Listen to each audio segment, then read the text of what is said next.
প্রয়াত সাবেক প্রধানমন্ত্রী খালেদা জিয়ার জন্মবার্ষিকী উপলক্ষে নয়াপল্টনে দলের কেন্দ্রীয় কার্যালয়ে বিশেষ দোয়ার আয়োজনে আছেন আমাদের সহকর্মী মাহিলা ইসলাম। যুক্ত হব তার সাথে।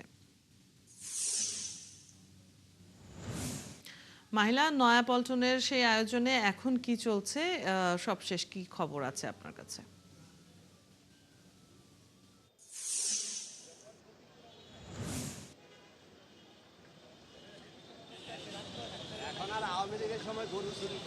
অদিতি, আপনাকে ধন্যবাদ। যেমনটি বলছিলেন, প্রয়াত সাবেক প্রধানমন্ত্রী এবং বিএনপি চেয়ারপারসন বেগম খালেদা জিয়ার আজ ৮২তম জন্মদিন।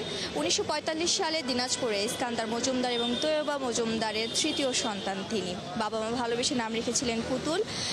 গত ২৫শে ডিসেম্বর ২০২৫ সালে বেগম খালেদা জিয়া পরলোক গমন করেন এবং তার মৃত্যুর পর এটি তার প্রথম জন্মদিন। আমি যদি একটুখানি এখানকার দলের কেন্দ্রীয় কার্যালয় নয়াপল্টনের পরিস্থিতিটা দেখাই, সকাল থেকে নেতাকর্মীরা এসেছে অঙ্গ সংগঠনের, এবং কিছুক্ষণ আগে এখানে মিলাদ মাহফিল অনুষ্ঠিত হয়েছে এবং সেখানে বিএনপি মনোনীত রাষ্ট্রপতি পদ প্রার্থী মির্জা ফখরুল ইসলাম আলমগীর সহ অর্থমন্ত্রী, আইনমন্ত্রী এবং সেই সাথে মুক্তিযুদ্ধ মন্ত্রণালয় এবং বেশ অঙ্গ সংগঠনের নেতাকর্মীরা এখানে উপস্থিত হয়েছিলেন।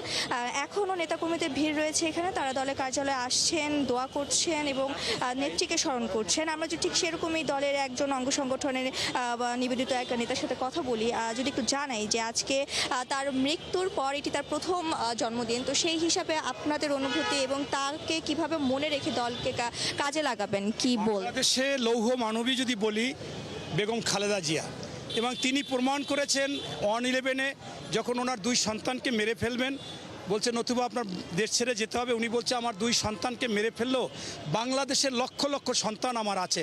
তার মানে আমি বলতে চাচ্ছি, মা শব্দটি এক একটা পরিবারে 2 জন 3 জন 10 জনের মা হতে পারে, কিন্তু বেগম খালেদা জিয়া বাংলাদেশের লক্ষ লক্ষ মানুষের মা। সেই মাকে আমরা এতদিন তার জন্মদিন পালন করতে পারিনি, বরঞ্চ তাকে মানসিক শারীরিক নির্যাতন করেছে। 40 বছরের স্মৃতি বিজড়িত স্বামীর বাড়ি থেকে এক কাপড়ে বের করে দিয়েছে। সেই দিন আপনাদের সাংবাদিকদের সামনে বলেছিল, হে আল্লাহ, আমি কার কাছে বিচার দেবো? তোমার কাছে বিচার দিলাম। এই নেত্রীর আজকে আমাদের ৮২তম জন্মদিন আমরা পালন করতেছি, এজন্য আমাদের আনন্দও লাগতেছে। পাশাপাশি সেই নেত্রী আজকে শারীরিক মানসিকভাবে একটি স্বৈরাচার ফ্যাসিস্ট সরকার তাকে মেরে ফেলেছে, এজন্য আমাদের হৃদয়ে রক্তক্ষরণ হচ্ছে। তাই আজকে আমি তার রুহের আত্মার মাগফিরাত কামনা করছি। যেমনটি বলছিলাম অদিতি, এই যে তার ত্যাগ, দীর্ঘ জীবনের সংগ্রাম এবং স্বামী হারানোর পরে 2টি সন্তান নিয়ে তার যে এগিয়ে যাওয়া, সেটি আসলে বারবার এখন নেতাকর্মীরা মনে করছেন। এটি হচ্ছে এখনকার মতো দলের নয়াপল্টনের কার্যালয়ের সামনে থেকে আমার কাছে মাহিলা, আপনার কাছ থেকে আমরা সবশেষ খবর জেনে নিচ্ছিলাম। ধন্যবাদ যুক্ত হবার জন্য। দর্শক, নয়াপল্টন থেকে সহকর্মী মাহিলা ইসলাম যুক্ত ছিলেন এতক্ষণ।